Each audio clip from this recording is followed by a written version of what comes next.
নমস্কার। আজকের গল্প শেষ প্রতিশ্রুতি। গল্পের সূত্রধার অভিষেক ঠাকুর। গল্প পাঠে আমি রাজকুমার। অন্যান্য চরিত্রে রমেশ, অনুপ ও শ্রুতি। বোলপুর গ্রামের মাটিতে বাস করত রামু। খুবই পরিশ্রমী।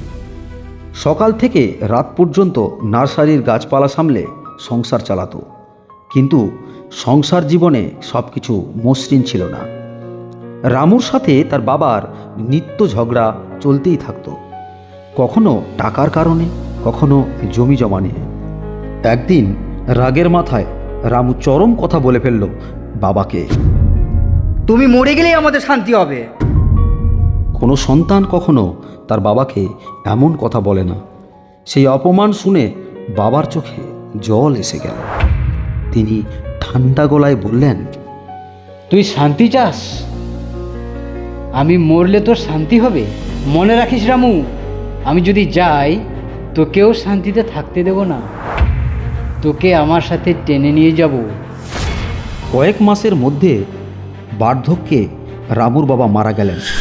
কিন্তু তার কথার ভয়ানক সত্যি যেন অচিরেই প্রকাশ পেল।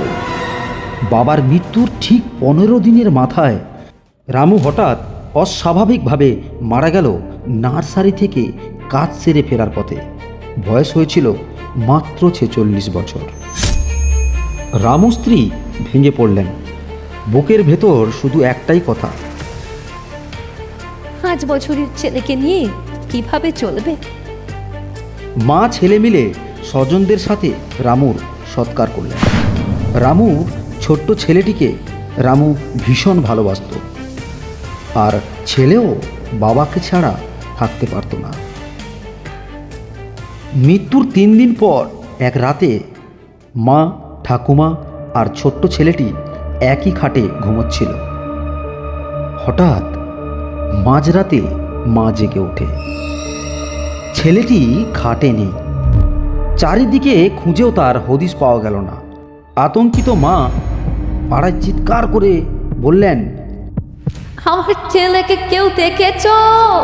কেউ দেখেছো আমার ছেলেকে? আমি খুঁজে পাচ্ছি না আমার ছেলেকে। গ্রামের লোকজন জড়ো হয়ে খোঁজ শুরু করলো। আরে ভাই রে, কোথায় গেল বল দেখি? আরে মাথা খারাপ হয়ে যাবে। এই রামুর ছেলে তা বলে? ভাই তুই দেখেছিস তাকে? এই রাতে বাচ্চা ছেলেটা কোথায় গেল? তোরা কেউ দেখিস নি এখনো? চলো চলো দেখি।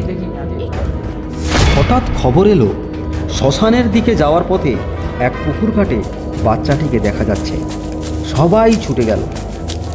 সত্যিই দেখা গেল বাচ্চাটি শ্মশানের পথ ধরে এগোচ্ছে। গ্রামের লোকজন তাকে আটকালো, প্রশ্ন করলো, এই তুই কোথায় যাচ্ছিস? ছেলেটি চোখ ভিজে কাঁপা কণ্ঠে বলল, ওই যে বাবা আমাকে ডাকতে, বাবা বলতে আর তোকে 5 টাকা দেব, চকলেট কিনে খা, তাই তো ডাকছিলাম।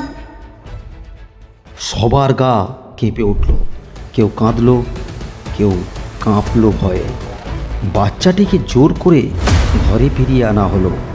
কিন্তু সেই দিনের পর থেকে প্রায় প্রতি রাতে সেই বাচ্চাটি চমকে উঠে কাঁদতে কাঁদতে বলে, বাবা ডাকতে, বাবা ডাকতে। রামুর আত্মা যেন অশান্ত হয়ে গ্রামে ঘুরে বেড়াতে লাগলো। মৃত্যুর পরেও সে তার ছোট্ট ছেলেটির টানে মুক্তি পাচ্ছিল না।